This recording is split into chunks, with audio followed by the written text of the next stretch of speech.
This conforms the 2018 model to Euro 4 norms and also reduces noise emissions with the use of better insulated engine covers, and new engine mounting points also allow for better torsional rigidity.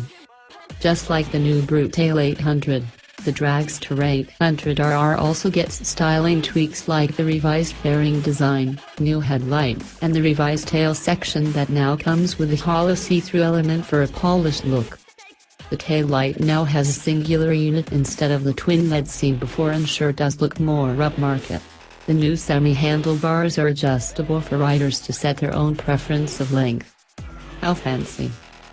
Under all that new skin it's showing off, there is the same 3-cylinder architecture like before, producing 140 horsepower but will now conform to Euro 4 emission norms and will have various technical redesigns to accommodate the same without lowering those performance figures.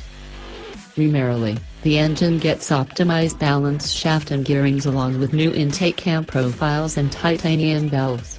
Thanks to the new EASE 2.0 electronic shifter, it now allows for more relaxed clutch action to operate the beasts like a breeze. New engine covers provide better protection during a fall and help reduce mechanical noise as well.